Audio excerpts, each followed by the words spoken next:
Hello, good evening. My name is Sandra S. and I'm up and I have the latest in business. Let's start with our first stories. And Chairman of the Public Interest and Accountability Committee, Dr. Stephen Mantiao, is blaming media reportage over current dispute on Aker Energy oil deposits in Ghana. This was after serious debate emerged between government and the minority in parliament over whether the announcement by Aker qualifies as new oil discovery. There's more in the following report.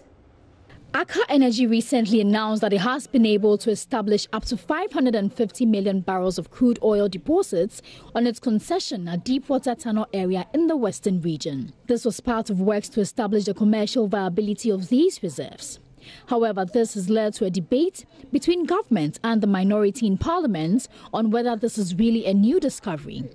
Dr. Mantiao said Aker did nothing wrong, but rather how it was reported. I think the emerging dispute around this new information arises out of the way the media reported the event. The discovery, that's the Deepwater Tunnel to Cape Trade Points block, was made by Hess Petroleum. But what Hess Petroleum couldn't do was to undertake appraisal to establish the volumes.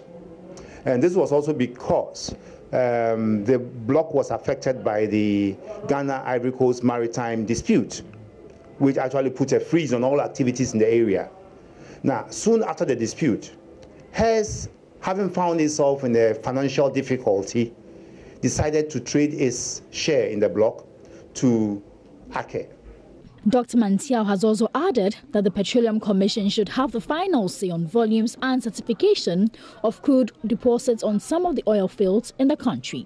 Rationally, it should be the regulator as the Petroleum Commission. GNPC is a player, but to the extent that it's a national oil company, some collaboration between GNPC, because GNPC, by virtue of its shareholding in each block, has a seat around the table in the boardroom. And so maybe sharing some privileged information, supporting our own national regulatory institution to better do its work wouldn't be, for me, out of place. But the appropriate authority in terms of verification and certification of some of these information that come out will be the regulator, which is the Petroleum Commission. For many, the time has come for the various regulators in this area to be more proactive to help avoid some of these challenges in the future. The Ghana Customs Division of the Ghana Revenue Authority is to introduce a new measure to control transit trading at the ports. According to the Customs Division, it is considering a policy to accept only containerized goods through the country's ports. Here's Ebenezer Sabute's report.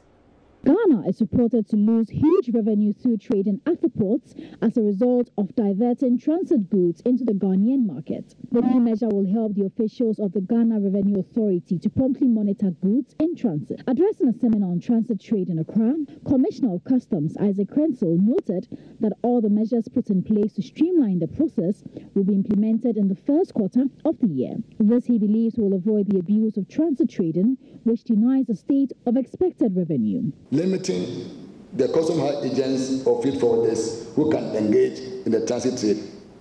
2, insurance requirements and bonds are being reviewed. 3, agents who will qualify to engage in the transit trade operations will prove to the acceptance of customs the existence of offices along the transit routes and at the exit point of the goods. 4, transporters who will engage in the transportation of transit goods will have to be registered as required by customs and recommended by their mother organization. This will be yearly review of all the processes to ensure regular improvement in the customs control processes. With time, transit goods will be transported in only containerized vehicles, except for bulky goods like iron rods. Let's do more business stories now. And the co-chair of the Ghana Extractive Industries and Transparency Initiative, Dr. Stephen Mantiao, has raised concerns about the excessive discretionary powers given to the Minister of Lands and Natural Resources to determine fixing of royalties for mining firms. He says that the minister could be corrupted by such firms to the detriment of the nation. Dr. Mantiao was reacting to some lapses identified in the latest report on Ghana's extractive sector which revealed that the state is losing significant revenue annually as a result of some loopholes. He told Joy Business that, unlike the oil and gas industry, where there seems to be some level of transparency through competitive building processes, the Minister of Lands and Natural Resources is responsible for fixing all of royalty rates in the sector. As a result of the EITI recommendation, the royalty rate was varied from a range of 3 to 6% to a fixed rate of 5%. Soon after that, barely a year after that, we had information that there's been a reversal. And now the decision or the discretion to determine the royalty rate has been given to the minister. Now, when you do that, then you're exposing the minister to corruption, especially where the minister does not publicly provide explanation for the exercise of his discretion in one way or the other. Meanwhile, Dr. Mantiao is also calling for the creation of a state agency to be responsible for gold exports to avoid the huge loss of revenue to the state annually. He criticized government for not doing much to correct the situation. If you go by all these data that are coming from very highly placed people, for me, though it's worrying, what for me would be interesting would be what steps we take to try to understand how these gold, their unreported gold, leave our shores. And I think it is possible to do something about it, even though when I inquired from the GRA, it didn't appear they were doing anything. First and foremost, by virtue of the fact that we are members of the World Customs Union, we should be contacting our counterparts in these receiving countries, Dubai, wherever, to find out from them, because once they are able to establish that these are the volumes that came into their country, it means the documentation will indicate who are the ones in Ghana who did the exports. According to Corruption Watch Ghana, more than 30 billion cedis worth of gold left the shores of Ghana without any official knowledge. Let's now move to the aviation sector, where a visiting Tunisia business delegation has paid a courtesy call on the Minister of Aviation, Kofi Adda, to discuss the possibility of establishing direct flights between Ghana and Tunisia. This, according to the Tunisia delegation, will boost business and other trade activities between the two nations. As Ghana forges on to become an aviation hub, today's meeting at the Ministry for Aviation saw a team from the Tunisian embassy pay a courtesy call on the Minister for Aviation to discuss commencing direct flights between Tunisia and Ghana. Now, speaking on behalf of the Tunisian counterparts, the Minister of State in charge of economic diplomacy said this move has become necessary as Ghana is quickly becoming a preferred international business destination on the continent. Today, I find that very important that I meet the Minister of Transport of Aviation here to speak about the opening a new line, direct flight between Tunis and Accra. Tunisair is now will open this direct line. So our businessmen between our two countries, our people can boost the commercial exchanges and we can promote our bilateral cooperation. Engineer Simon Alute is the Director General for the Ghana Civil Aviation Authority, and he's been explaining to us that should discussions go on well, all this could become a reality within a space of 2 months. So once received the request from the Tunisian government, we will undertake a safety and security assessment of the designated airline. A team of safety inspectors will request for their air operator certificates, relevant authorizations, approvals, the insurance certificates they have on the airline. That was a report by my colleague Sheila Tamaklo. Time now to check news elsewhere in our local wrap. The International Chamber of Commerce Ghana has identified the charging of illegal fees at the port as an obstacle to the trade facilitation agreement with Ghana. The General Secretary of ICC Ghana, Emmanuel Donikwame, said the development at the port is against the rules of the World Trade Organization. The Chief Executive Officer of the Ghana Railway Development Authority, Richard Dombo, has called on Ghanaians to manage their expectations about government's intended development of the country's railway system. Mr. Dombo clarified speculations and claims that government's proposed inner city railway development project was going to be moving swiftly in the skies using advanced technology. More taxpayers and potential taxpayers are registering for the tax identification number, which has become mandatory for accessing some essential state services and carrying out business transactions. Checks by Graphic Online at the Ghana Revenue Authority have shown that more than 1.9 million Ghanaians had registered for TIN as at the end of December 2018, following moves by the authority to enforce the Revenue Administration Act, Act 915. On that note, it's a wrap for business for now, but I'll be back with more business news in about 30 minutes where we'll be engaging an international relations expert, Dr. Vladimir Ntreh-Danso, on the post-no Brexit deal. Also coming up, how do you look 10 years ago? We have a poll on the 10-year challenge on social media. Details in 30 minutes.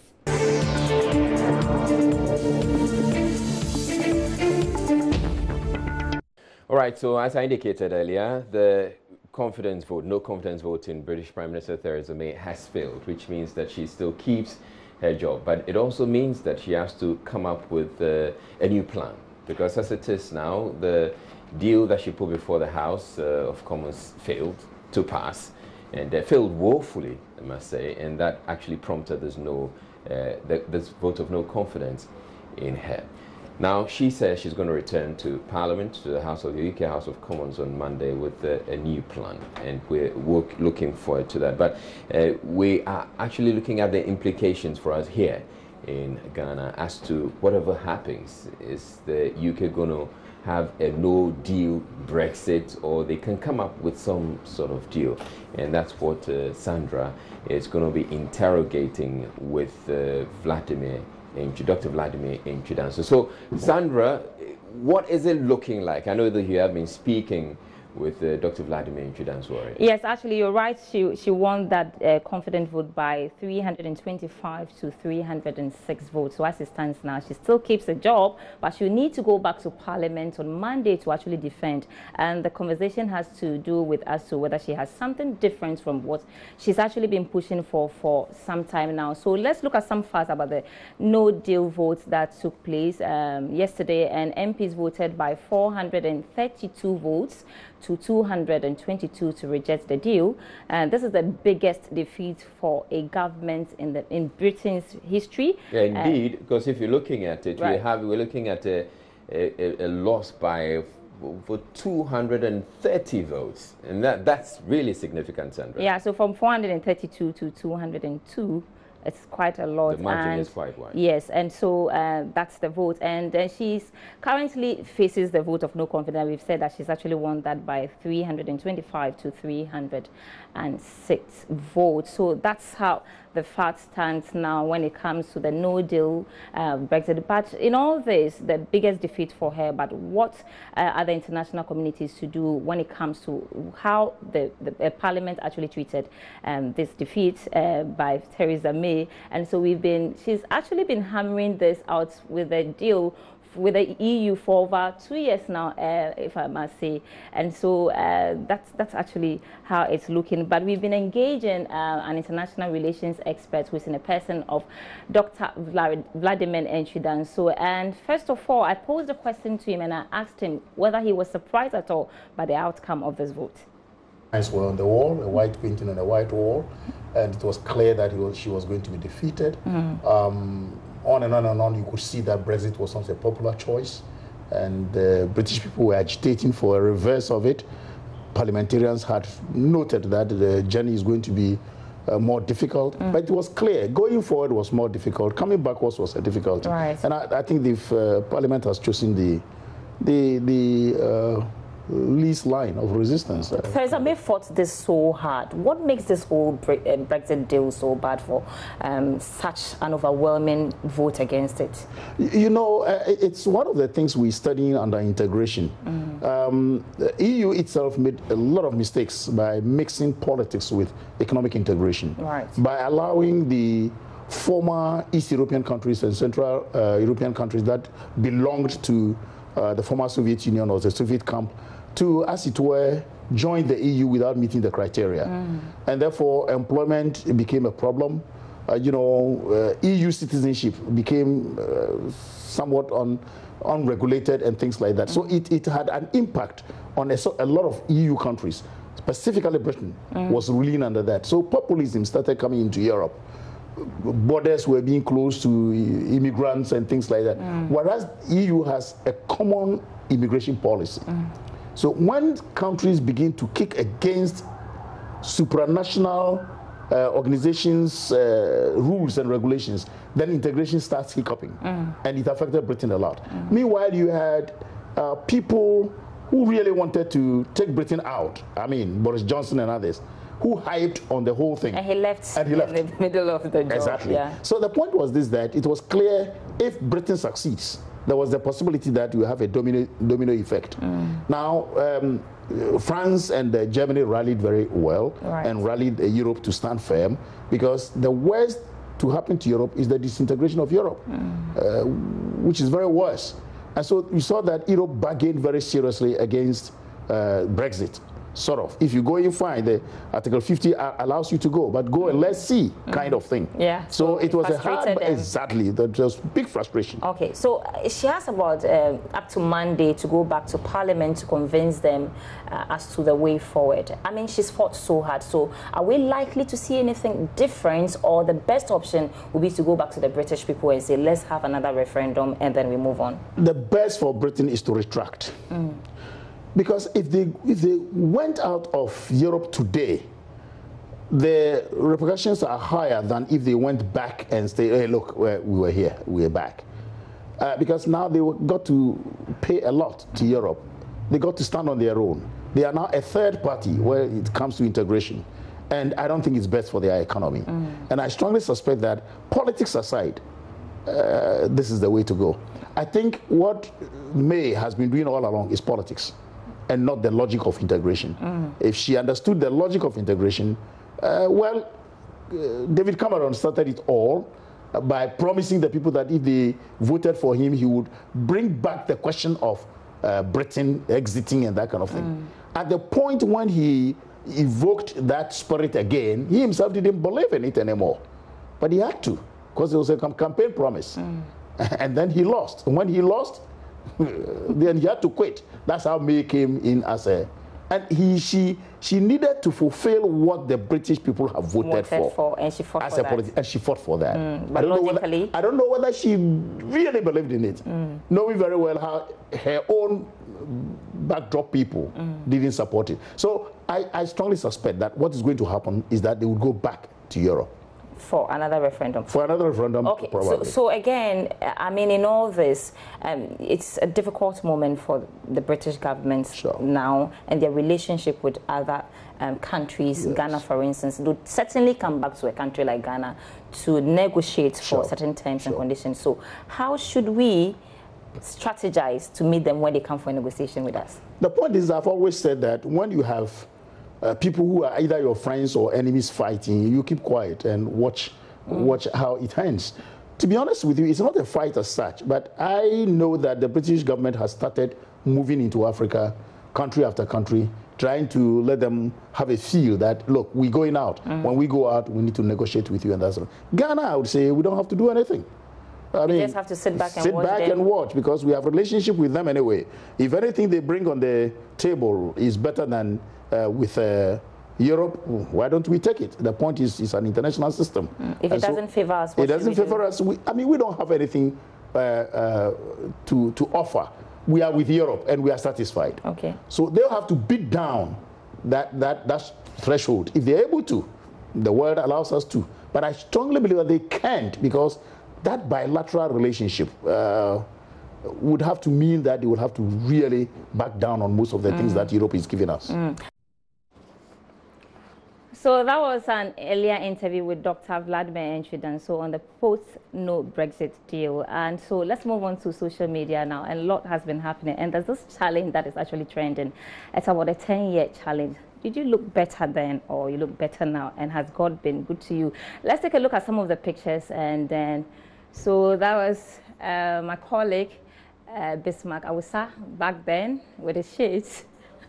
AKA Ofurian Ponsa, right? Ofurian Ponsa, yeah. Right. So we've been asking on social media, has Ghana's economy made you a better person compared to 10 years ago? And the result shows that 39% of people say yes, and 61 are actually saying no, and 199 people actually voted so far. So I've seen some pictures of Israel. Has the economy been good to you, or you want to say? Back into the conversation. We finished my conversation. No, I want to ask you whether you can say God is good, God is good, God is good for 3 times. Yes, God is good, God is good, God is good. All right, that's a wrap for business with me, Sandra Essenam Apenu. Do make a date with me tomorrow for more business updates. Thanks so much for watching. All right, thank you very much, Sandra.